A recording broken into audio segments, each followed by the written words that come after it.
St. John's Co-Cathedral in Valletta, Malta.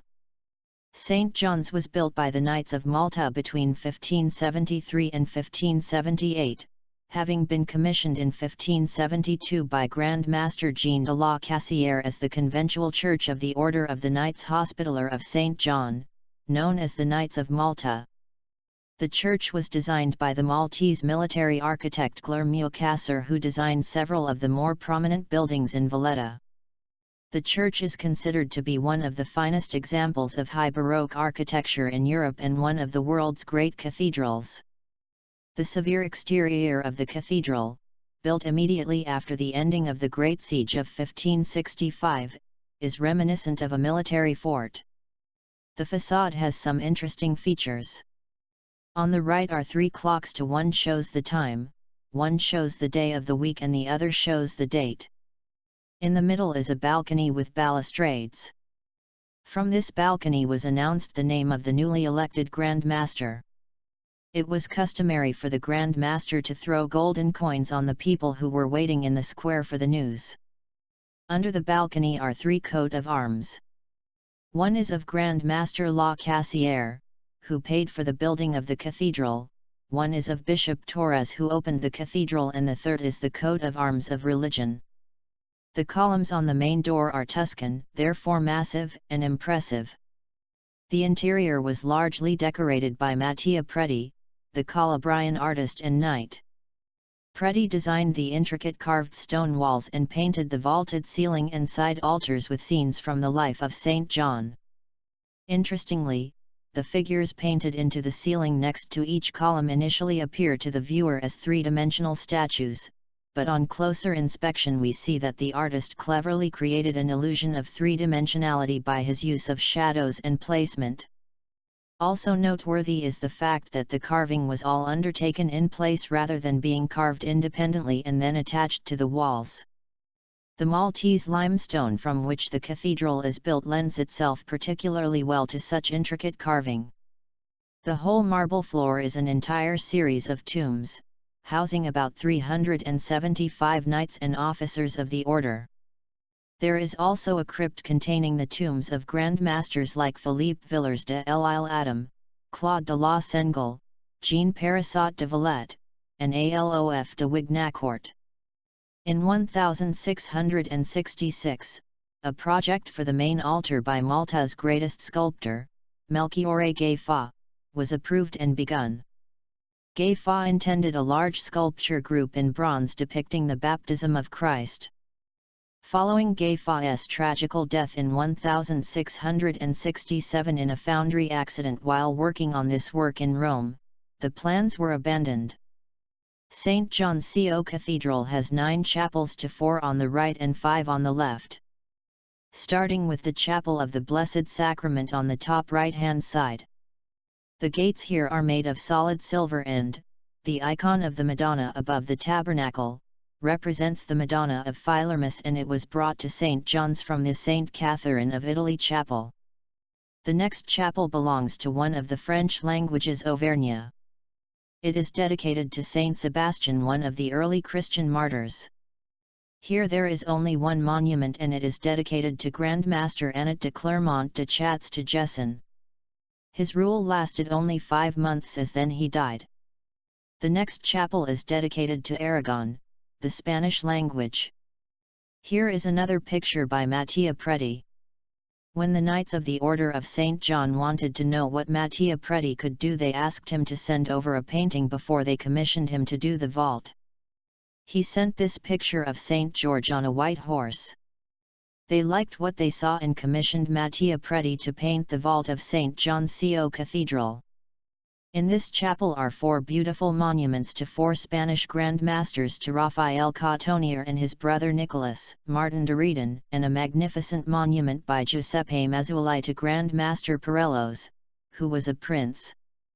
The last chapel on the right-hand side belongs to the language of Castile and Leon, the Portuguese language. All the pictures in this chapel are by Mattia Preti. Here there are 2 fine monuments dedicated to 2 Portuguese Grand Masters, to Manuel Pinto and Manuel de Vilhena. On the other side, on the top left-hand side is the Anglo-Bavarian chapel. When King Henry VIII quarrelled with the Pope, King Henry disbanded the knights and took all their property. When they managed to join the order again, they joined to the Bavarian League to hence the Anglo-Bavarian chapel. This chapel is dedicated to Saint Charles Borromeo. The gates here, made of bronze, were once the gates to the chapel of the Blessed Sacrament. The next chapel is the chapel dedicated to the language of Provence. It is dedicated to Saint Michael. The lunette here is by an unknown German artist, probably Lucas Kilian. Here we have two monuments dedicated to two Grand Masters from the region of Provence, to Jean Lascaris and Antoine de Paul. In this chapel from the top one can see the crypt, which is no longer open to the public. Amongst other Grand Masters is buried here Grand Master Jean Parissot de la Vallette, the Grand Master who was responsible for building Valletta. Further down on the left is the chapel dedicated to the French language and to the conversion of Saint Paul. Here there are three monuments of three French Grand Masters, Adrien Wignacourt and Joachim Wignacourt, and an impressive mausoleum dedicated to Emmanuel de Rohan. In this chapel is a very beautiful monument. It is the only monument which has nothing to do with the order. It is dedicated to the Viscount of Beaujolais.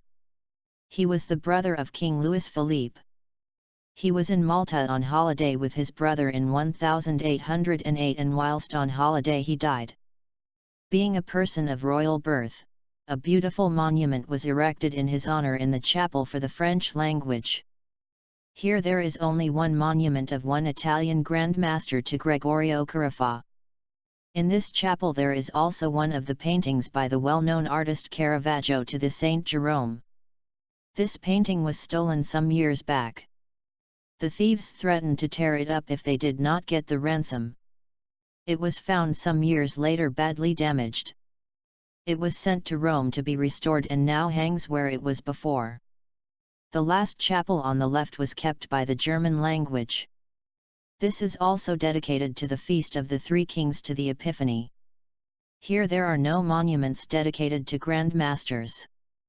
The reason being that the last and only German Grand Master was Ferdinand von Hompesch, and his reign lasted only 1 year. Grand Master Hompesch died in Montpellier. Ironic as it may sound, this was the only chapel in St. John's to be damaged by the Luftwaffe. The chapel was restored after the war. Although St. John's was never directly hit during the Blitz of World War II, but it received near misses, notably when the Auberges d'Auvergne and Casa Caccia received direct hits. Both buildings were situated in Republic Street, which comes to the left side of St. John's. During one of these hits the German chapel was damaged. Another bomb came on the buildings in front of St. John's. The blast blew the main door up to the main altar of the Co-Cathedral. Of great interest in St. John's Co-Cathedral is the Oratory. The painting depicting the beheading of St. John the Baptist by Caravaggio is the most famous work in the church. Considered one of Caravaggio's masterpieces and the only painting signed by the painter, the canvas is displayed in the Oratory for which it was painted.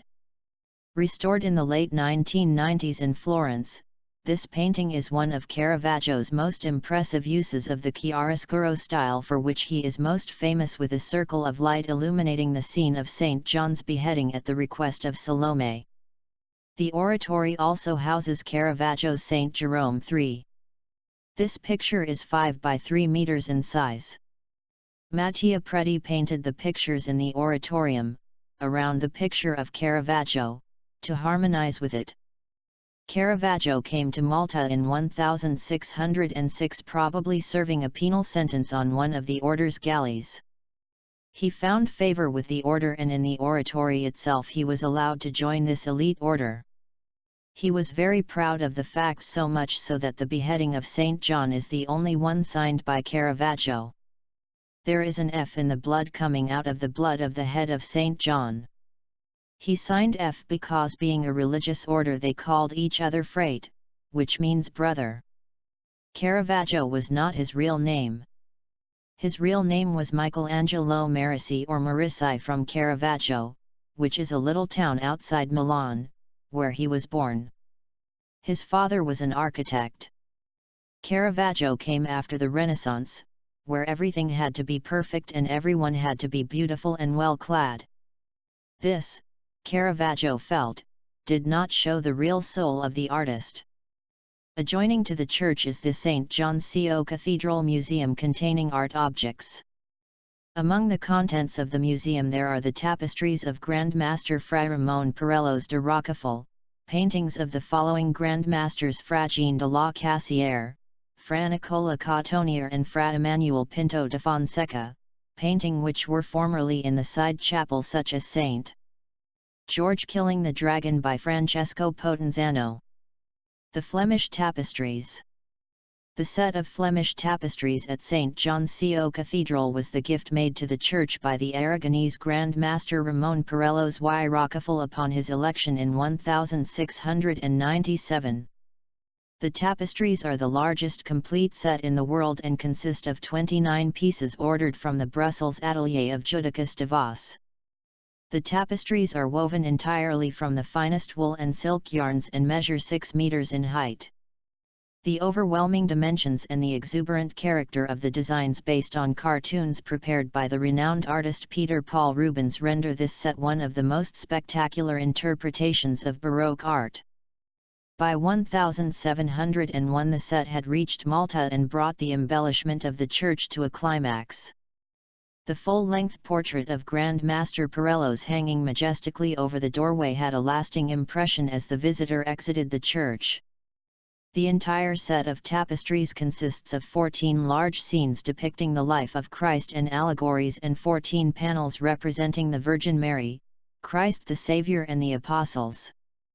This grand set of tapestries portrays the principal and fundamental divine truths of the Catholic faith and was intended to convey a message, that is, the supremacy of the Catholic Church and the fame and grandeur of the Grand Master and the Order. The tapestries were originally suspended from the main cornice along the nave of the church during important occasions such as the feast of St. John the Baptist. Like us and join us at Extreme Collections for more fun and knowledge.